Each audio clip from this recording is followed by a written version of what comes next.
Ketua Polis Negara Tan Sri Ayub Khan Maidin PJ dijangka menamatkan perkhidmatannya dalam Polis Diraja Malaysia Ahad ini. Tan Sri Ayub Khan Maidin PJ menyerahkan tugas sebagai timbalan Ketua Polis Negara kepada Datuk Seri Ibrahim Darus. Pangkat yang kita ada, uniform yang kita pakai, tak kiralah pangkat apa pun, sama ada polis ke, pemimpin negara ke, pemimpin apa pun, kalau tidak ada amanah, tidak ada guna.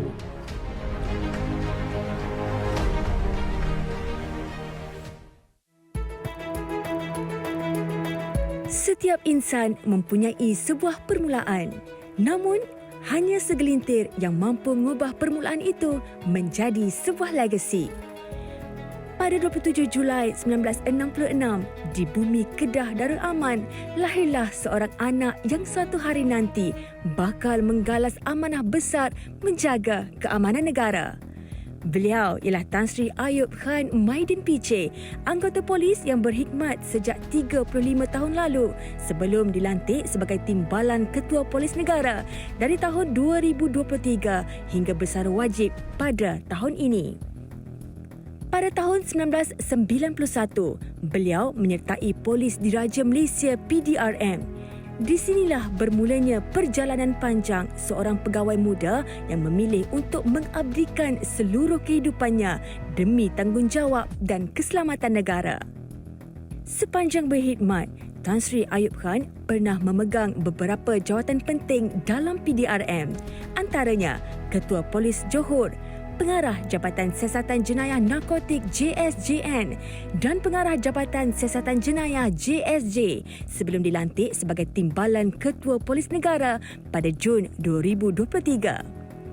Tahun demi tahun, pengalaman yang dilalui dari pelbagai tugasan, operasi dan siasatan membentuk beliau menjadi seorang pemimpin yang disegani.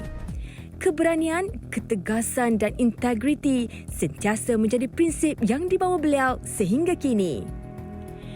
Bagi Ayub, lencana di dada bukan sekadar lambang kuasa tetapi satu amanah yang wajib dipikul dengan penuh kejujuran. Beliau mengakui sepanjang kerjayanya ada kala perlu memilih untuk melakukan perkara yang betul walaupun sukar, tidak popular dan terpaksa menanggung risikonya sendiri. Namun di sebalik ketegasan itu, berdiri sebuah keluarga yang sentiasa menjadi sumber kekuatan. Doa, sokongan dan pengorbanan mereka menjadi semangat yang mengiringi setiap langkah perjuangannya. Secara rasminya saya mungkin bersara daripada jawatan, tetapi saya tidak akan bersara daripada prinsip. Itulah ucapan terakhirnya ketika persaraan lalu membuktikan keutuhan dan jati dirinya sebagai seseorang yang pernah diberi kepercayaan untuk menjaga keamanan dan kestabilan negara. Setiap pengorbanan dan jasa yang dilakukan beliau dengan penuh keikhlasan dan amanah akan terus dikenang sepanjang zaman.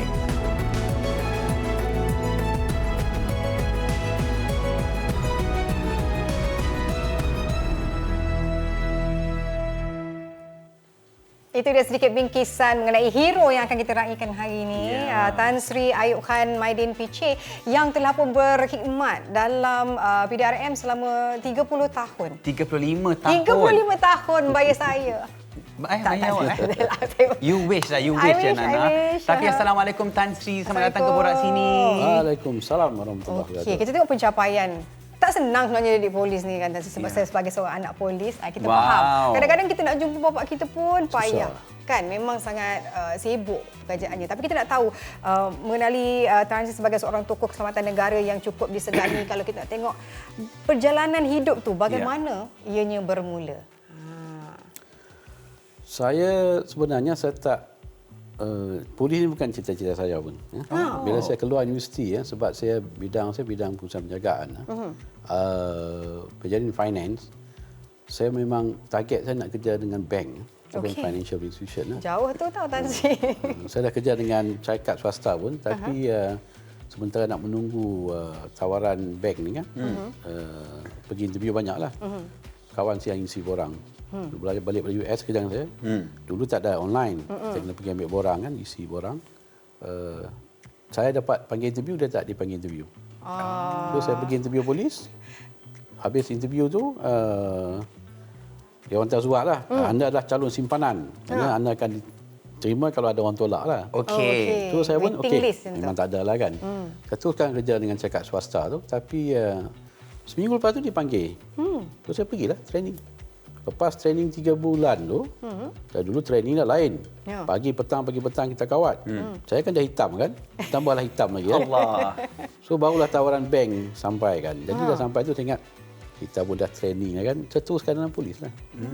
Saya memang saya ni bukan tak ada cita-cita lah. Tak bercita-cita menjadi polis. Sebab tu saya selalu cakap dengan pegawai saya lah. Amanah ke amanat dan sebagainya tu. Kadang-kadang rezeki kita ni kita ditentukan. Ya. Bila kita dapat tu, mana kita kena buat dengan betul-betul kan.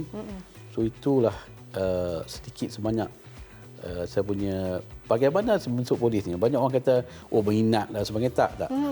Memang itu rezeki saya dalam polis. Dah tertulis dah. Dah ada tulis kan. So bila saya masuk polis pun, saya ni low profile. Saya tak banyak bercakap. Saya ni tak pandai bodek bos. Kalau kata saya main golf ke apa, tak ada.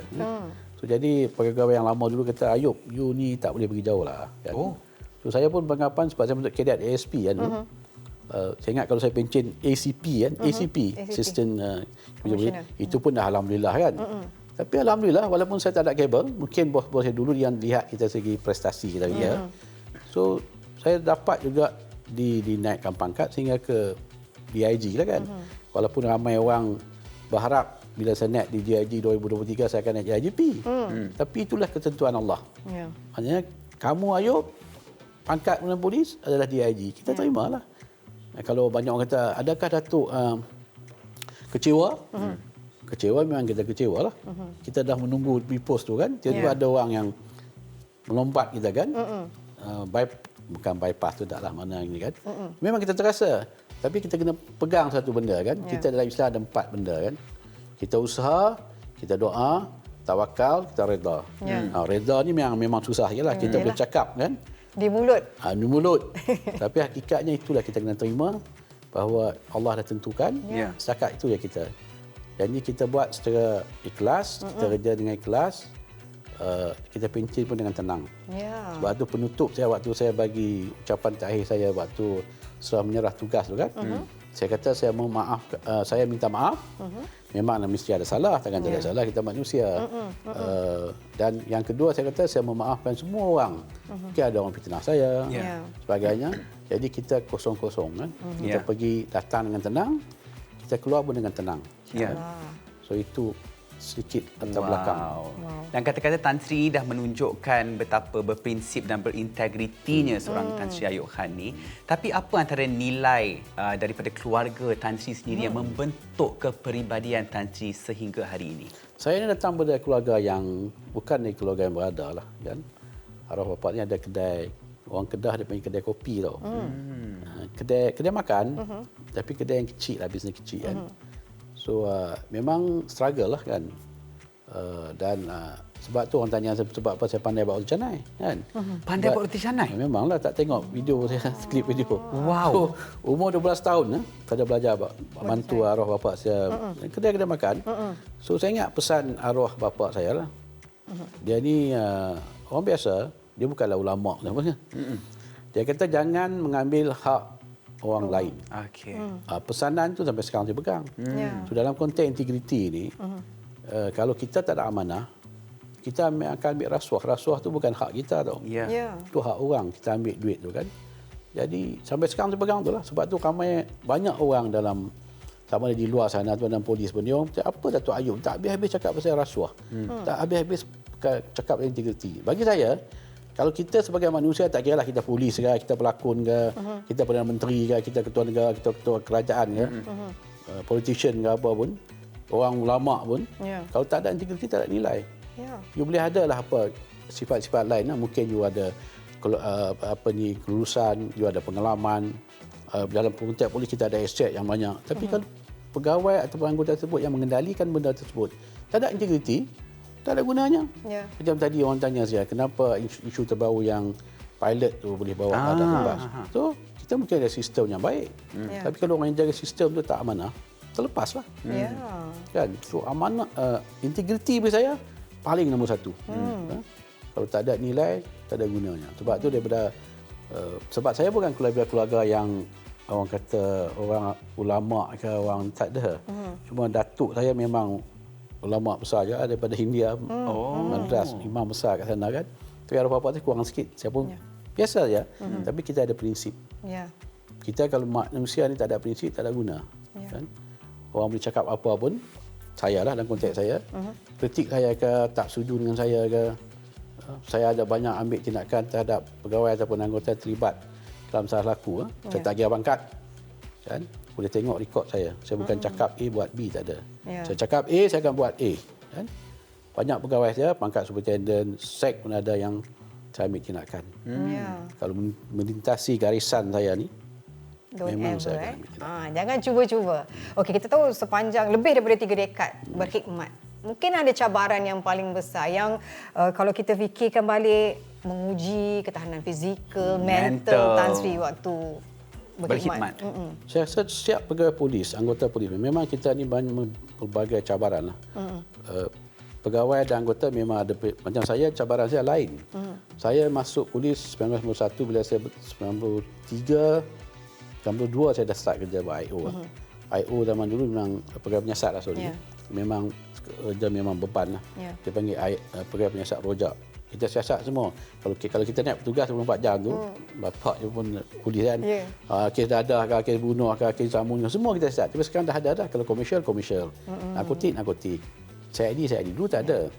Tapi yang saya kata mencabar waktu 1998 lah, waktu reformasi. Waktu tu memang kita kerja 24/7 lah, non-stop. Kemudian tahun 2000, kita ada banyak ancaman-ancaman kumpulan militan lah. Kumpulan militan Malaysia, Jemaah Islamiyah, Al-Qaeda. Waktu itu memang saya bahagian counter-terrorism. Itu memang padat dengan operasi. Kita tak ada masa langsung. Kadang-kadang kita hanya tidur sejam, 2 jam sehari. Dan dalam sudah tentulah dalam operasi ini banyak kita... waktu saya pangkat ASP banyak turun ke bawah untuk menyeras operasi lah. Yang agak unik sikit dalam PDRM ni, saya kata tempat lain pun sama je lah. Kita boleh buat 1000 kejayaan operasi kan. Tapi kalau kita buat satu kesilapan yang akan di-highlightkan tu adalah kesilapan tu lah. Berulang-ulang. Tapi prinsip saya, kalau saya adalah dia panggil penyeras dekat medan, saya akan bertanggungjawab.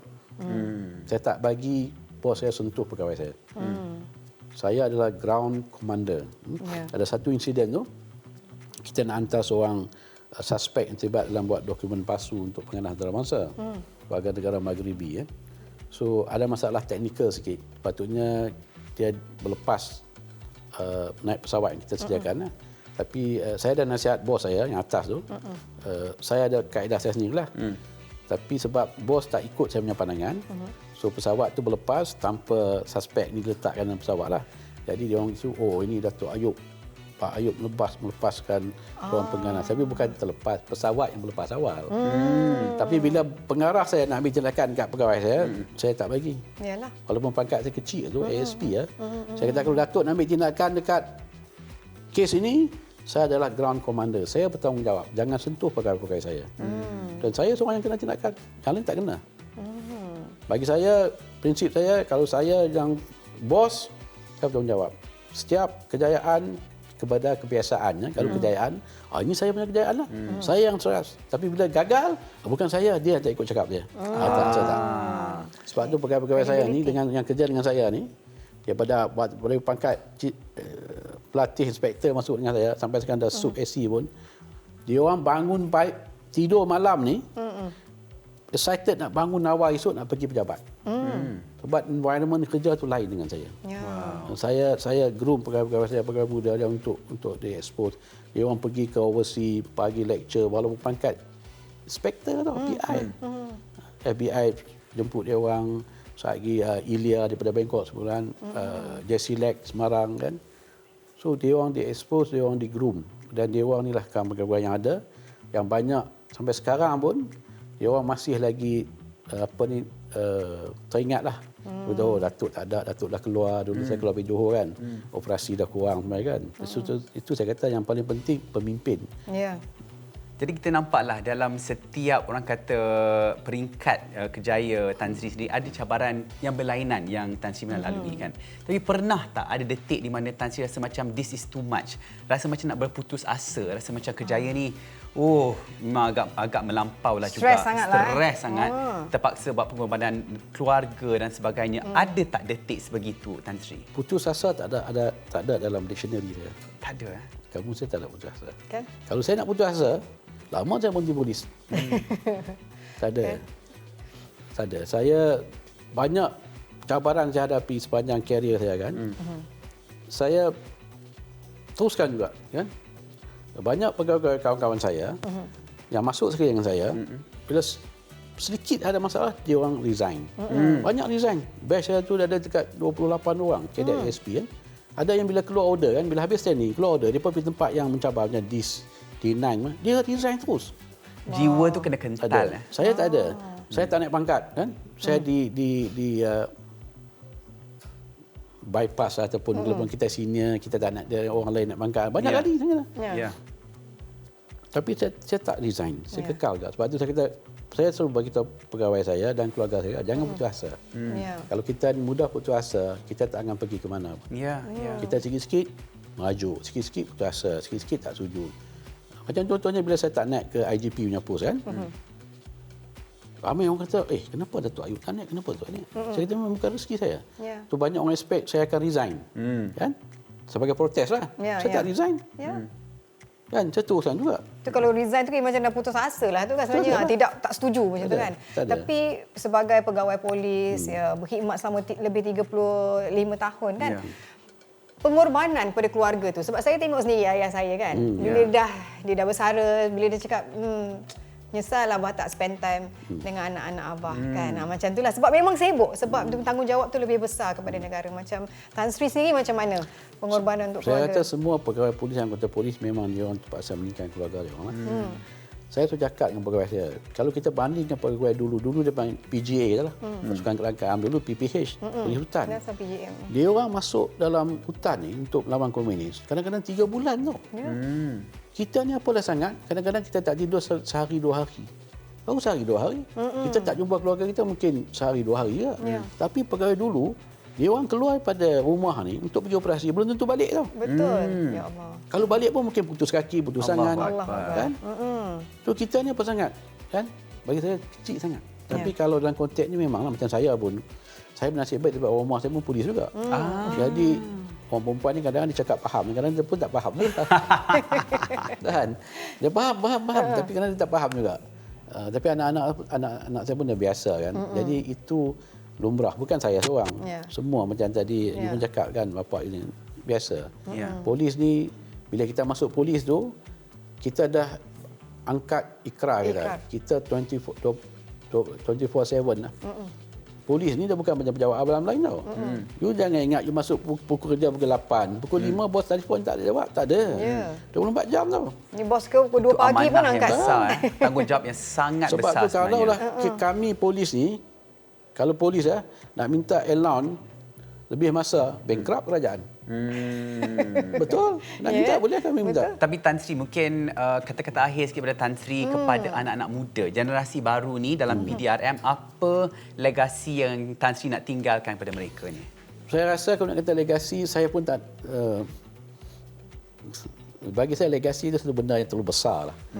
Saya nak orang, pegawai-pegawai anggota-anggota, ingat pesanan saya. Pegang amanah, pegang integriti. Kan? Saya sudah cakap kita ni, kita setiap tahun kita akan ada Maulid Rasul lah. Kan? Ada sifat 4 sifat wajib bagi Nabi Muhammad sallallahu alaihi wasallam kan. Siddiq kan. Siddiq cakap benar lah. Cakap A buat A lah, jangan cakap A buat B. Yang kedua amanah. Yang ketiga fatonah, tak silap lah. Yang keempat tabligh kan. Yang dua ni mungkin kita kalau ada ilmu lah ni kan. Tapi yang dua ni, siddiq dan amanah, kenapa tak boleh buat? Boleh buat. Kan? Kalaulah kita dalam kita tak boleh nak buat ni, so kita apa kita nak jadi kan? Kalau kata legasi saya nak tinggal, pegang integriti, amanah, siddiq. Integriti, amanah, sidik itu yang paling penting sekali Paling ya penting. Tan Sri. Masya Allah. Terima kasih banyak-banyak atas segala Terima kasih. perkongsian dan selamat bersara kepada Tan Sri. Terima kasih. And congratulations atas buku biografi dari Pendang ke Bukit Aman. Ada buku pasal Tan Sri. Subhanallah. Dahsyat Tan Sri. Ada Masya buku Allah, sendiri. Okey, jadi semoga semua urusan Tan Sri dipermudahkan dan semoga boleh enjoy life lebih banyak lepas ni lah. InsyaAllah. Okey, Nana. Kita akan berhenti berehat. Kita akan kembali selepas ini dengan mereka yang memeriahkan. Bukan. Kilau Mas bukan. Belum lagi. Kita akan Gadis sama baju ungu. Arun Rashid. Ya, okey. Dengan lagunya Gadis Gadis Kebaya Ungu. Ungu. Selepas ini dalam Borak Sini. Teringin nak jadi Thank polis. you, Tapi Tan Sri. saya tak cukup fit nak jadi polis saya rasa. Sekarang Sekarang saya jadi polis 2-3 hari.